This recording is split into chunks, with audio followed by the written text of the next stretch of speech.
Sometimes we get so caught up in our own lives that we don't realize how far we've come. So in this video, I'm going to show you some signs that you are a lot richer than you think, even if it doesn't feel like it. And even if you haven't met some of these signs yet, it just proves to me that if you're watching this video now, you are trying to improve your life. You may not be exactly where you want to be, but at least you're taking the steps to make a change. And up first, we have one that you probably wouldn't really think would be on this list, but it is not having to prove your wealth to anyone. When we see rich people in films or actors and rappers who have a lot of money, they usually have the tailor-made suits, the diamonds, the watches, and the chains, and we are led to believe that this is what wealth is, and as soon as we acquire any form of wealth, we have to show it off externally. We now also have social media. 10, 15, 20 years ago, we didn't know what Steve from Birmingham was doing in the Philippines on a Thursday morning.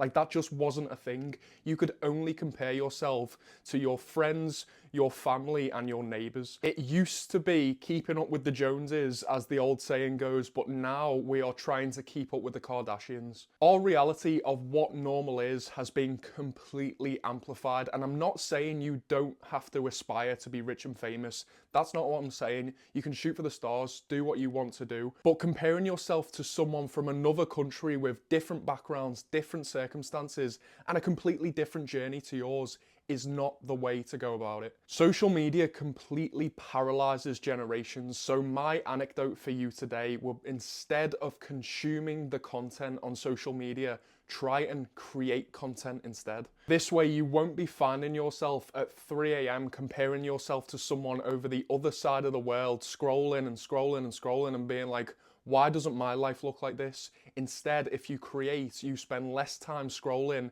which means less time to feel sad or depressed about your life. But also, we do have to accept that comparison is a thing. It is literally human nature to compare yourself to someone else, but as long as you don't let it affect you in terms of your life and stop it from your journey and use it for motivation rather than jealousy, then you can compare yourself all you want. Now on to number 2, which is a more basic personal finance principle, which is you are not living paycheck to paycheck, because 36% of adults in the UK are living paycheck to paycheck. Yes, that's right, over 1/3 of the entire of the UK is living paycheck to paycheck. Now, of course, there are people in extremely dire positions, in extreme poverty. However, the other side of the argument is there are a lot of people who just have poor financial habits and poor financial education. And to be honest, for the most part, it's not really our fault. We don't get taught this in schools. We don't get taught personal finance by our parents really, or our grandparents.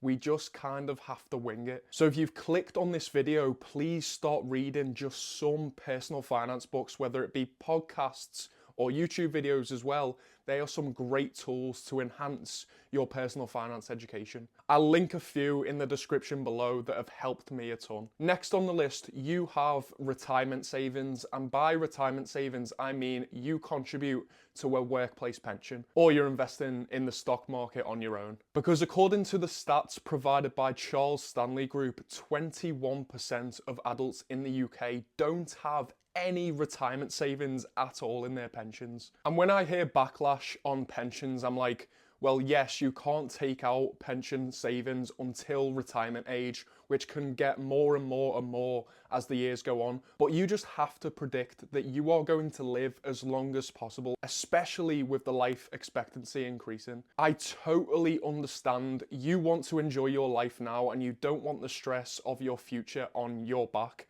However, if you just contribute 3% of your pre-tax salary and then invest some of your post-tax salary into a stocks and shares ISA, you will probably be better off than 95% of the country. And at such a minimal amount, such as 5% of your pre-tax salary, plus maybe some in a stocks and shares ISA, that is not really going to affect your fun.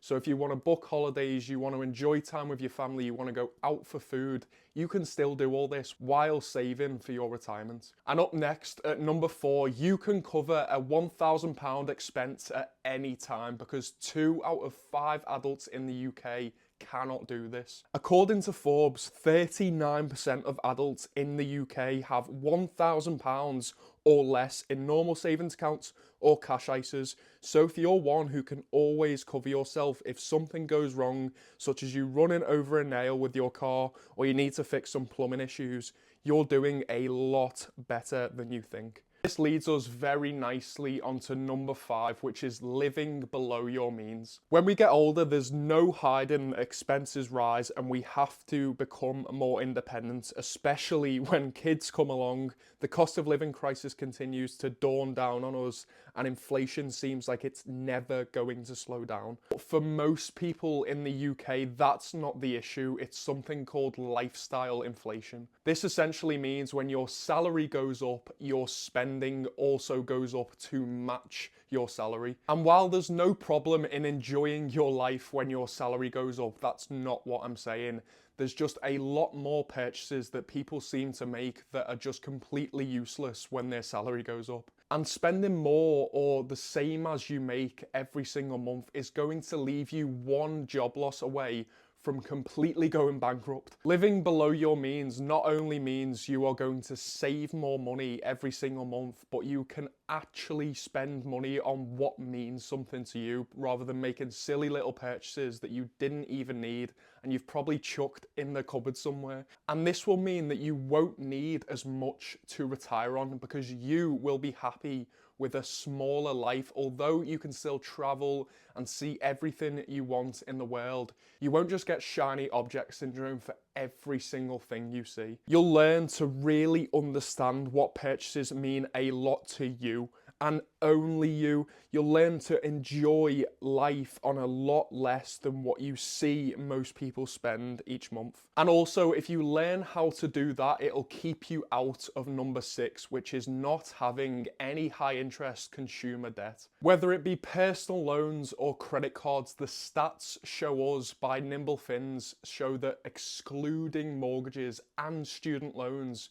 personal loans and credit cards on average for someone in the UK racks up to over £8,000. Therefore, if you just pay your bills on time and don't have any credit card debt whatsoever, you are doing better than most of the people in the UK. Just remember the famous saying from Morgan Housel, you don't need to impress someone that you don't even like. This certainly helped me on my journey, and I definitely think it's one of the biggest financial assets I own, even though it isn't visible. And last but certainly not least, at number 7 is not having a car payment every single month.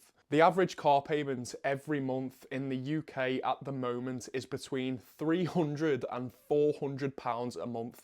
This isn't even taking into consideration your petrol, your insurance, or if anything actually goes wrong with your car. Of course, your home and your car are going to be probably your biggest expenses every single month. I'm not saying these shouldn't be, but it shouldn't make you house and car poor. A rule I use for myself, first of all, is hopefully just saving up for the car entirely and buying it outright. But if I can't do that, I will use the 20-4-10 rule. This means I put a 20% down payment on the car. The lease or finance has to be 4 years and it has to be less than or 10% of my monthly expenses. But the 10% of my monthly expenses includes the insurance, it includes the petrol, it includes the car finance payment, it includes the total cost of ownership for that car each month. However, if you've finally paid off your car and you're just going to run it into the ground until it can't take it anymore,